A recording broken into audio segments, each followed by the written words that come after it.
first, let's watch very quickly what he said, but I'm sure everybody's heard it 10 times by now, but very quickly.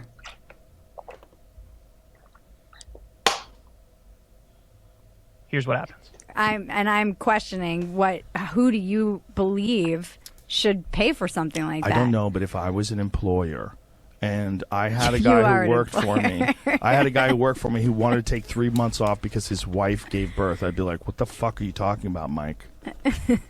Even to support his wife? Did you give birth? To support his wife, I pay him for free.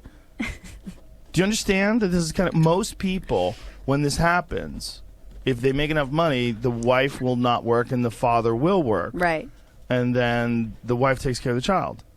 And this is normal. Yeah. And then the dad provides support when he comes home. If you're saying that the man and the woman should both get like 3 months off, this is a new thing. Yeah. Right? I mean, it's not new in Europe, but we're not in Europe. This is better. This is America. Man, like, first of all, I mean, really, if you break down the clip sentence by sentence, he says a lot of stupid things, if you ask me. Literally, a lot of stupid things, seriously. And I disagree with so much of what he says. But of course, I mean, we already made it. My take is, and I already shared it on a Friday video, which is Joe Rogan is just an average guy. He's just Joe Rogan, and a lot of people have takes that you don't like, that are stupid, that seem uneducated. In his case, even seem like, quite elitist in a way. I mean, I didn't really want to use this word, but I had to hear. But yeah, I mean, his take is complete stupid, I would say there. But I'm not surprised. It's just he's just Joe Rogan. But I didn't say it's fully elitist. I just said one element of it. There's just one part towards the end. But yeah, go ahead, Sam. I don't think it's elitist. Most people you talk to have the same view as he does. I know the media is saturated with these people, liberals that live in cities and really are separated from real life. But most people, because most people can, and it's because most people, I'm going to criticize myself in a second, by the way, because they don't have the necessary imagination. Like for Joe Rogan, it's just such a, if society was like properly organized, a state should take care of people when they have a child for 6 months up to a year, according to psychologists. According to psychologists and medical professions' advice, what is the most appropriate time for a father and a mother, or for a mother and a mother, or for a father and a father to spend with their child? And a state would support that. It wouldn't push off the responsibility to the employer, because I do think if you're running a business, and majority of businesses are not goddamn Citibank, they are not Apple. Majority of businesses, the guy is just barely goddamn making a profit, like 10% profit, and then he uses that for vacation and gone. So yeah, of course he will be I'm gonna pay for you to take care of your but you know what I mean? It's you've existed in a system and your rationale is like that. You should say the system should change and a state, not employer, should take care of this. But I read a bit, like last time I said 3 months I think is appropriate for both parents, but I think there are apparently reports that, I don't know, maybe more. Medical professions are suggesting that. By the way, somebody left a thing that father doesn't need time to bond with the child. Why does what? Like, and by the way, look around you. Do you see around you in cities, in everywhere? Do you see normal, healthy people, or do you see people who are just ridden with neurosis and mental issues? And everybody's on a different pill, either an upper or a downer or a SSRI or something. Maybe we can avoid some of that if our fathers and mothers had time to, pay attention to us. Yeah, no, I'm really glad that you picked up on the employer thing, because if we're speaking specifically and who pays for it, yeah, it's not necessarily if there's a system, which there is in Europe. So they take a little bit money out of your taxes from your paycheck, a little bit from the employer, blah, blah. So when you do have the kid, there is this little pot of The money fund that is can be available. used for that. So he completely ignored that too. So I mean, he had a pretty strong opinion, and as per usual, he gave a bit of an as per usual not, but I've heard him make that when he was talking about, you know, people getting COVID checks and stuff, he took an extreme example. It was like, if you were getting paid just $100,000, would you go work? Well, nobody's getting $100,000 check. And here too, he said, if both of them get 3 months at the same time, you know, it doesn't need to be 3 months. Maybe the husband or the father gets 1 month or a bit less. There could be some differences. So he did take it like that. But what else caught my attention? Yeah, no, I mean, that was the main one. And then, yeah, we don't have TYT's reaction here, but they were like, you know, they just took it so seriously, and we talked about that. And it really looks like people in the comments kind of are agreeing with our take that, you know, they don't agree with Joe Rogan, what he said, but, you know, he's just a guy. You're not going to agree with a lot of his points. And this will lead nicely to what Kyle was saying in the beginning of this video. So we'll go back to that after this. Oh, okay. But I just wanted to point out that we do that as well, sometimes because of the views, sometimes because of the thing. But people exactly. They apply a level of detection and examination to Joe Rogan's words that they don't apply to goddamn Noam Chomsky or Karl Marx. Yeah. You know, every sentence. Did you hear his tone there? This is the tone of a man, and we do it too. You're right. No, get over it. We do it. Maybe I hope we do it for fun. Yeah. Not so much for but they do it as if he's like produced the academic paper that has like shifted. Exactly. That's my whole point. You know, a structured scientific revolution is happening in the way people are thinking. Chill the fuck down. And TYT thing was just, I don't know. It was dripping with jealousy. Yeah. The whole thing. Yeah. I mean, Anna was a bit more in control, but it was ridiculous how jealous they are. So.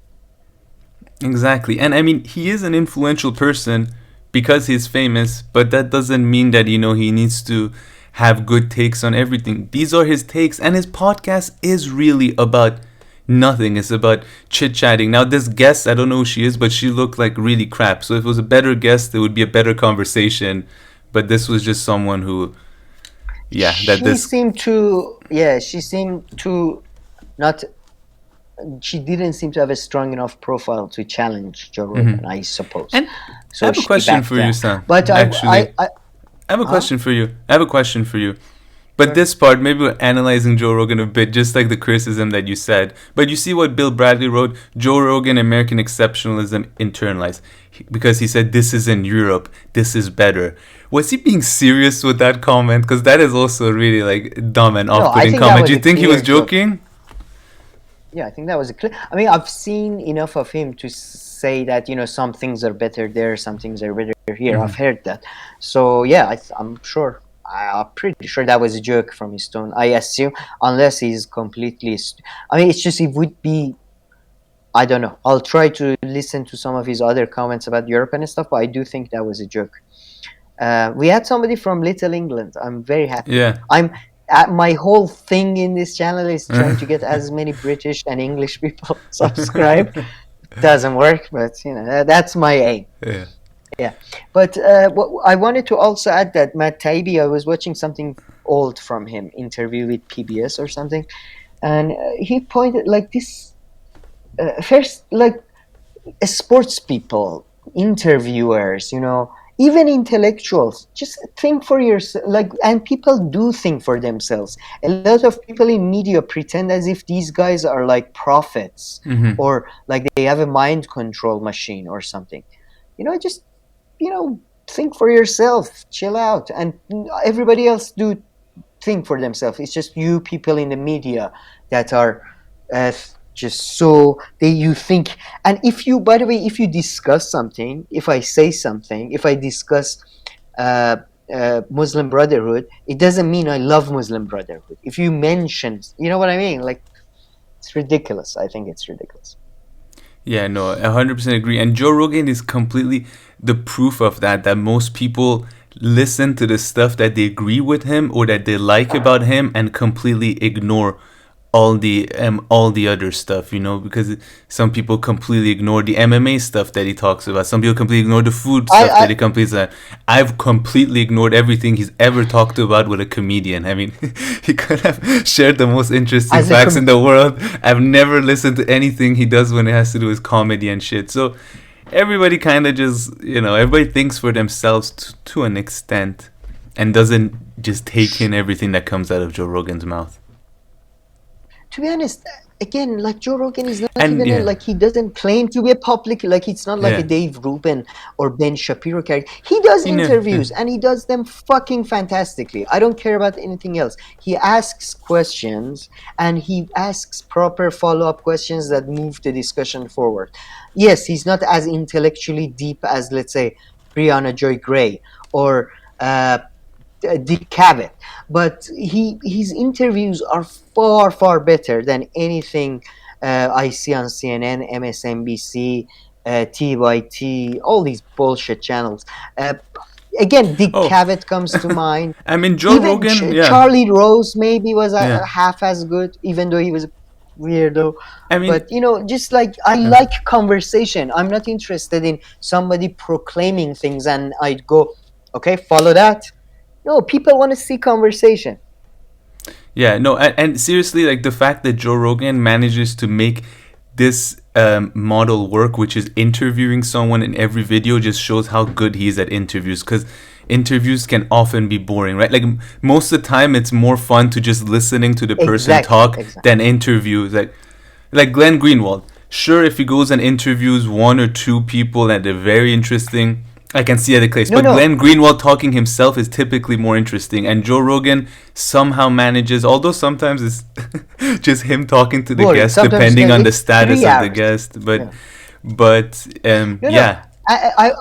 the thing is, we should distinguish. I think he has a discussion show more than an interview show. You know, like I loved Glenn Greenwald when he used to go on Bill Maher because he would create discussion, you know, because somebody was there to have something to say. But yeah, I hate interviews. I know what you mean. Like when it's an interview that they have a set of questions and there is no discussion. Oh, sorry. I don't know which is a hard thing to do. Discussion is. It is because most people don't want to be. Most people hate pushback. I love it. I that's why I keep telling you push back more. Well, I mean, I do when I know something. I can't just push back on nothing. But okay, Sam, let's watch. Sometimes do it for no reason. Let's watch a bit the beginning of what Kyle is saying here too, and see if there's anything interesting. Doubt it. I mean, I've heard something, but yeah, I don't think we agree with it too much. Joe Rogan is, in my opinion, he's a genuinely decent person. He's a nice guy. He's at this point probably the only person in this industry who I would consider a friend. You know, I mean, let's see. Cenk Uygur hates my guts because of my feelings on the Jimmy Dore situation. Anna Kasparian hates my guts because of the feelings on the Jimmy Dore situation. Sorry, let me just load this for a second. Why is it behaving that way? Okay, go. Hates my guts because of my feelings on that same situation. So let's just say I'm a lonely man. And Joe Rogan is actually one of the few who has been, it's been very, just like a normal guy who he's easy to talk to. Yeah. And I think, you know, before we get into specific comments here, which I have disagreements with, right? Pretty strong disagreements, I do think he generally gets a bad rap on the left. And I know that you did a monologue about this a while ago, because what happens is, anytime Joe Rogan says left-wing stuff, it's never news. Nobody talks about it. This is a guy who's in favor of a living wage, $15 minimum wage. This is a guy who's in favor of universal health care. This is a guy who's in favor of ending the wars. And you go down the policy list, and he's... That's exactly what I wanted to hear. So I've heard Joe Rogan saying that, yeah, he is for these things, but I wouldn't take it as seriously as Kyle does, because I feel like if the question's just asked to him in a slightly different way, he could give easily a different answer. And I don't hold that to him, and you kind of shed light on that to me once. You're like, you know, he's just a normal guy and people's opinions change. So I mean, I can imagine. I know that Kyle can point to videos where Joe Rogan agreed with all these policies, but I'm pretty sure framed the question differently, and especially nowadays, even a bit more. I don't know. I feel like he varies even a bit more sometimes from video to video. For a while, it seemed like some of his takes were a bit more consistent, but then again, I barely watch his stuff now, so maybe I'm just talking shit. Yeah, I would say the fact that he's not on YouTube anymore, and a lot of people just take out clips, probably doesn't help his because most Yeah. people are malicious when they do that. But I mean, it was, I hadn't heard that, but it's interesting to see. I mean, it doesn't matter at all in any way or uh, in any way or form, but it's interesting to see that. Jen Kuger and Anna, in my view, one way you can tell if, I don't know, in my experience, people who take political issues personally and allows it to affect their real friendships and all that are not very bright in the And first place, and you're better off without them. So it's interesting that yeah, Jen and Anna and Joe are different. They're like, again, I'm sure like when it comes down to policy, I probably agree with Anna and Cenk more in specific policy now. But if I talk to Joe Rogan, I think I have a far more fruitful discussion, and maybe a more positive thing comes out of it. yeah, no, 100% agree with you there. And also, I think that you're kidding yourself if you think that your friends agree with you on political and social issues. You just haven't pushed it far enough. Like, trust me, like, Oh, try pushing it a bit more, and yeah, the differences will start emerge. And some you don't care, but some, because they've become politicized in society and stuff, they like stuck with you. They're like, oh, okay, but this issue you don't think this way, and then it could become like a big deal in your head and whatnot. When you just said that, it just in my head made a connection to the Squid Game, and spoiler alert. But I think that the game there is you because two of the main characters are friends, and then you see as exactly, friendship is a illusion as much as anything else. When push comes to shove. Yeah, in that sense. But yeah, and I mean, Joe Anyways, Rogan, and he said that Joe Rogan's a really nice guy and a good person, a good friend, and he really gives off that impression. And Joe Rogan, I've seen him on live do one of the greatest things that someone does to a friend. He does this to this MMA fighter, and he got a lot of pushback for it. It's like a long story. I'll skip it now. But it was one of like the best evidence. Like, he put himself in a very uncomfortable situation, and he told this guy like the straight up truth, and this guy changed his career and life and everything after that. oh, in comedy, he's got a great card. I don't know if you know about the Menzia thing. There was this comedian who would steal jokes of smaller comedians and stuff in the Comedy Store in US, and he stood up for that. Again, he's not intellectual. He hasn't studied politics or like political system. I mean, most of the people who have done it are fucking idiots, like Obama. But but he seems like exactly. His popularity, I think, is due to the fact that, besides the interview techniques, is that he seems genuine. Yeah. He seems genuine. Whatever. And he continues to seem genuine, unlike what's his name, the guy who ran Dave for New Rubin? York. No, the guy who ran for New York. Oh, Andrew Yang. Yeah. Andrew, because I said the same words about him, but that lasted like 30 seconds. I was like, I take that back. Or what about Nina Turner? That lasted about what, half a minute? Yeah, I mean, I never said that about her because I barely listened to her. No, yeah. And Joe Rogan did endorse Example, Bernie for president, and yeah, so Kyle is right, but yeah, on a lot of those policies and Bernie, at some point, he really did seem to be on this side. That is true.